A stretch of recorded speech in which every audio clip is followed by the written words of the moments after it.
Hello my dear friends and welcome back to another Star Wars video. So today we have a very interesting piece of Andor news. Tony Gilroy has finally addressed the real reason Jyn Erso didn't appear in the final sequence of episode 12. And you might be thinking, well isn't that obvious? He hates fan service. Why would he put Jyn Erso into the finale? Well apparently my dear friends, there were originally plans to try and make this work, to fit her into the final scene. Now before Andor Season 2 released, there were questions about which Rogue One characters would appear in the final season. Some of them were pretty much a given, those who were fundamental to the build-up to Rogue One, Krennic, Melshi, Bail Organa, but then there were more daring ones. And the one which had the smallest possibility of appearing was Jyn Erso. Not only does Tony Gilroy hate cameos and shoehorned in fan service, but Jyn appearing makes no sense. She was in prison, and going by the alias Liana Halleck. Her role in the Rebel Alliance and helping them get the Death Star plans doesn't come to fruition until Rogue One, and so there was no real way to make this work. It would have made no sense. Her father Galen Erso appearing would have made more sense, but I think the way he was name dropped several times did the job.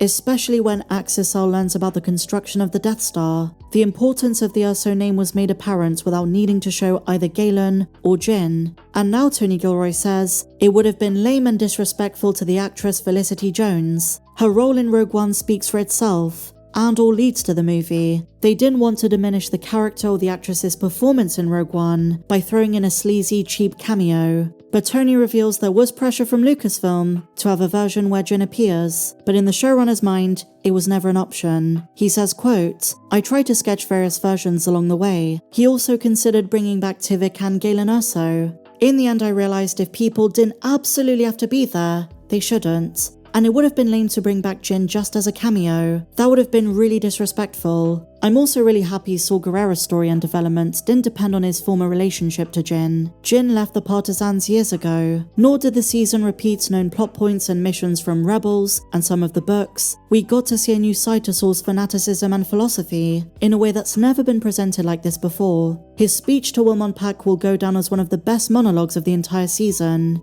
Only second in my opinion to Mon Mothma's Senate speech. I love the little things. For example, the way we learn what he's huffing by the time of Rogue One. It wasn't a breathing mask, it was a Rhydonium mask. And the way we see it change him, it's a fantastic touch that makes you rewatch the 2016 movie with a fresh perspective. His line, revolution is not for the sane, perfectly encapsulates the more extreme winds that whip through his creed, like a storm without mercy. A gospel of fire whispered through shattered teeth, where justice is carved with detonators and not debates. And hope, if it comes, limps behind the smoke. To Saw, sanity is the shackle of the slow, a luxury during the days of the Republic. In war, every line crossed is another chain broken. He walks the razor's edge of ruin, believing that only the mad are free enough to burn the Empire and call it salvation. He was willing to destroy the Empire at any cost. That cost was often the lives of the innocent. But returning to Jyn Erso, Tony Gilroy didn't stop there. He made some more comments, this time aggravating a certain subset of Rogue One fans.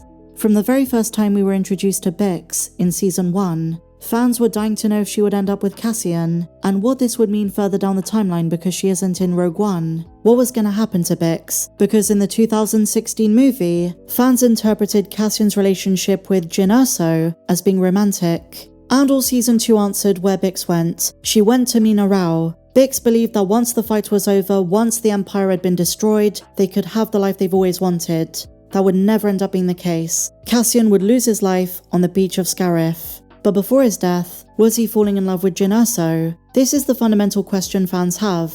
Back in 2016, if you would have asked most Rogue One fans, they would have probably told you, yeah, there was definitely some chemistry there. So why are those fans now upset? Because Tony Gilroy now poo-poos the entire Jyn-Cassian theory. They didn't know each other for very long, the look they give each other, the way they embrace and hug, it was entirely platonic. It was a celebration of a victory for the rebellion, nothing more. The problem with this is fans who love Rogue One and have done for nearly a decade are gonna take issue with this if that was their headcanon, during a time when Bix didn't even exist in the mind of Tony Gilroy. He's the showrunner and I guess his opinion holds a lot of weight, but I would say, if you want to believe Jyn and Cassian had something there, go for it. At the end of the day, it's all up for interpretation, and in my head, either option is possible. Cassian may have missed Bix, but it was telling from his conversation with Vel that maybe he was starting to move on. Maybe he knew he'd have to prioritize the fight because if he sees her again, he's going to be drawn in emotionally, and he probably wouldn't want to return to Yavin after that. Vel tells him don't wait too long. Imagine if Cassian listened to her.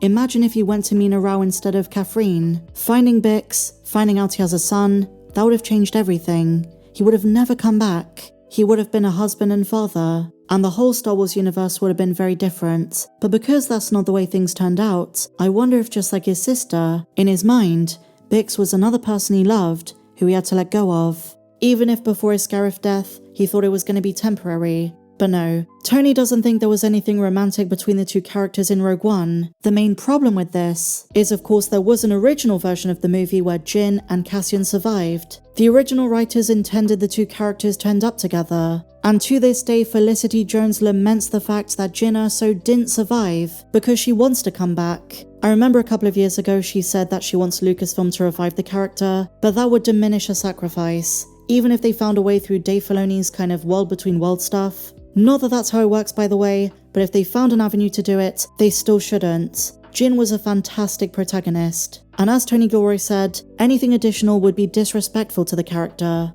But according to Gary Whitta, there was a version where somehow Jyn Erso and Cassian made it off Scarif. Kate Erso still died though, and if you're curious, this is how it went. After the explosion on Scarif, Jyn and Cassian crawl their way off the beach, carrying the data tapes. A rebel ship then emerges, taking them off the surface. The transfer of the plans happen later. They jump away, and Leia's ship from Alderaan comes to help them. Darth Vader was still in pursuit, and began attacking Jyn's shuttle, as the rebels tried desperately to transfer the information from the data tapes to Leia's vessel.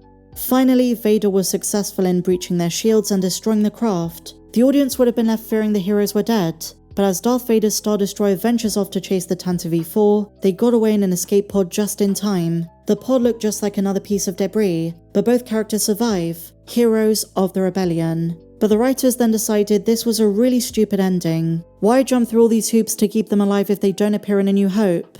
And so, quote, we decided to have them die on Scarif. And that was the way it ended. And just like Tony Gilroy said, the creation process is always evolving. First drafts are often very different to the final version. And just note, they never filmed any of this. It never made it past the conceptual stage. And another character Tony Gilroy nearly put into Andor Season 2 was a young Princess Leia.